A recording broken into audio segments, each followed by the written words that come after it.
You're listening. Okay. All right. Okay. All right.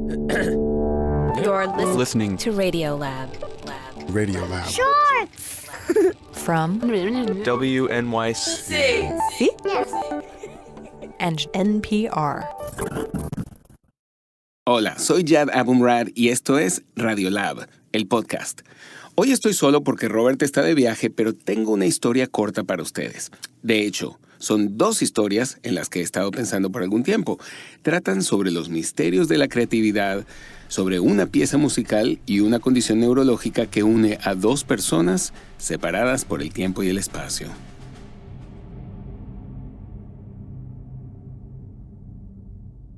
La primera historia empieza a principios de los 80 en Vancouver, British Columbia, con una mujer llamada Anne Adams, una brillante biólogo celular. Anne era una mujer muy elocuente. Este es su marido, Robert Adams. Era muy buena para los lenguajes. Ella hacía investigación sobre el cáncer y desarrolló una línea de células cancerosas para investigación. ¿De verdad? Y además creo que todavía la usan. ¡Wow! O sea que era muy, muy inteligente. Es como si Anne hubiera nacido para las ciencias, pero de pronto, a los 46 años, dio un giro de 180 grados. En el 86 pasó algo que cambió el curso de su vida.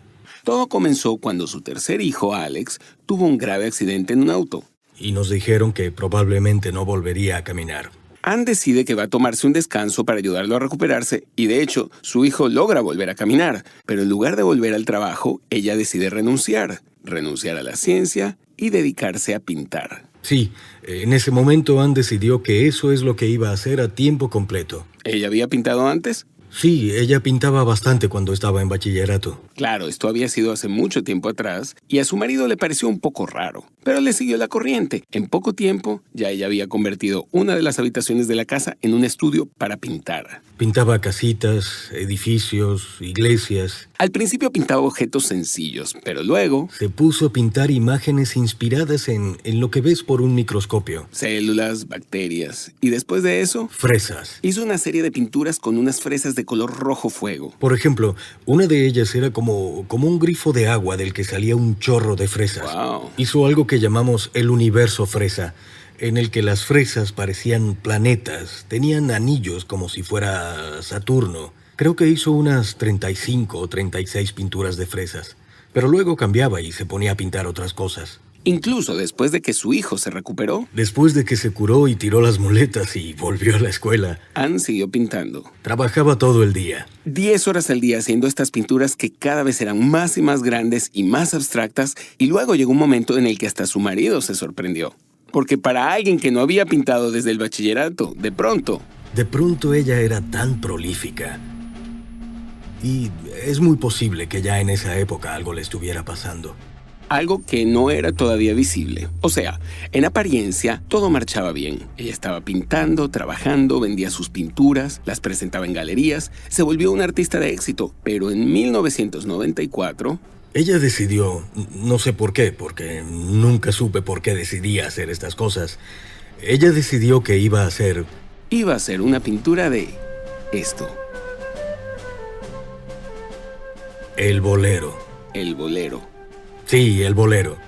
Robert dice que no está seguro cómo ocurrió, pero en algún momento ese año, Anne escuchó esa famosa pieza de Maurice Ravel y se quedó obsesionada con ella.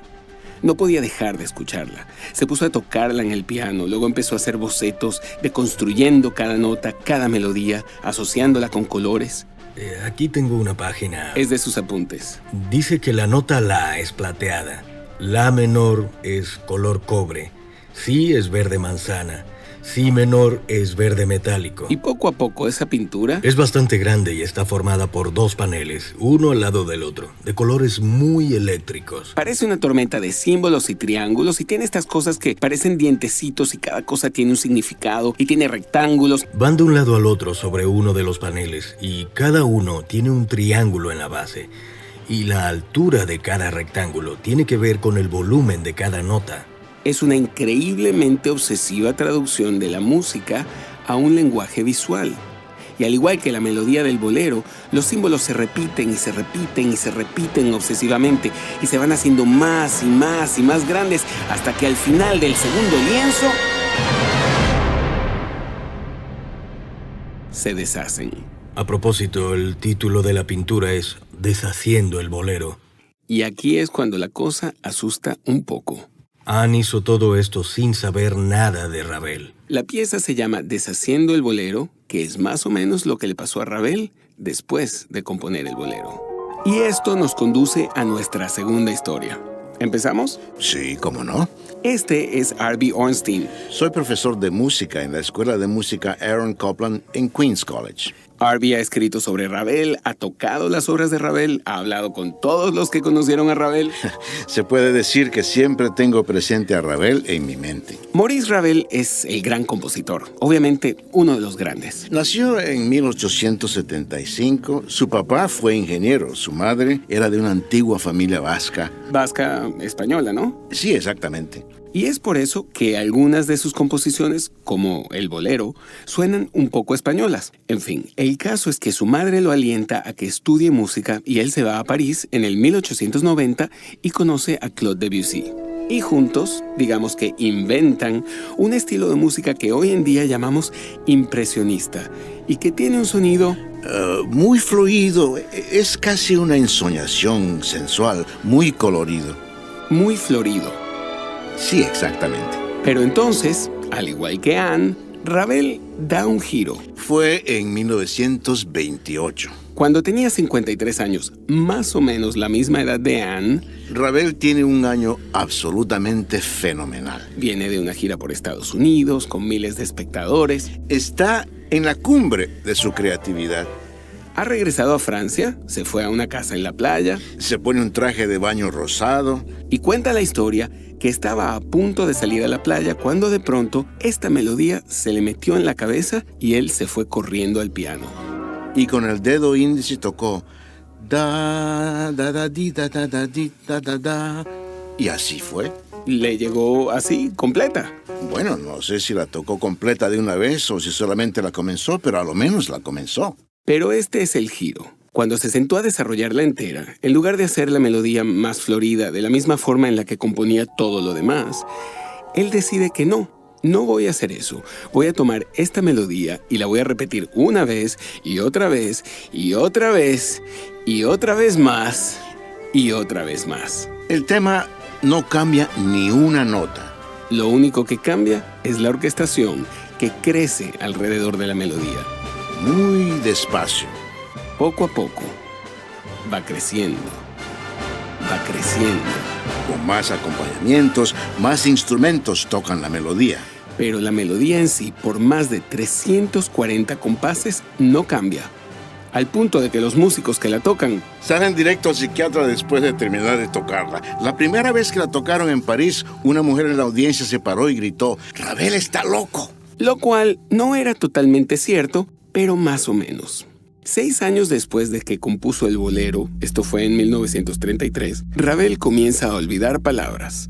Siempre había sido olvidadizo, así que nadie se dio cuenta al principio, pero un día, mientras cenaba, agarró el cuchillo por el lado equivocado Y ni se da cuenta. y continuó tratando de comer. Tomando el cuchillo por el filo y tratando de cortar con el mango. Luego visita a un amigo, se va. Y en menos de 2 horas, alguien toca la puerta y es Ravel otra vez.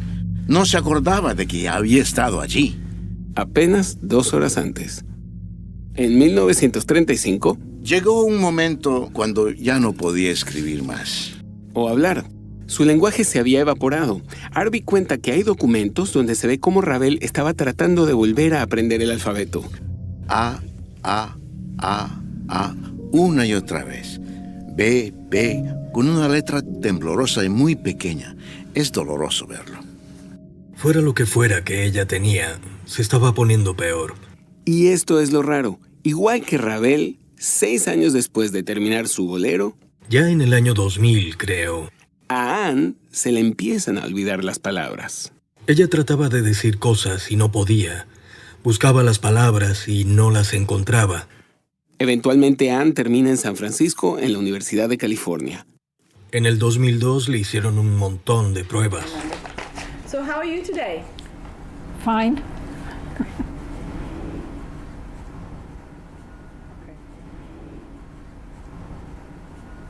Can you tell me your full name, please? Ann Teresa Adams. Hay un video de una de estas pruebas y puedes ver a Ann sentada en la mesa con un suéter negro, su pelo gris, anteojos muy normal. And can you tell me your address? Parece alguien que está acostumbrada a responder las preguntas que le hacen. For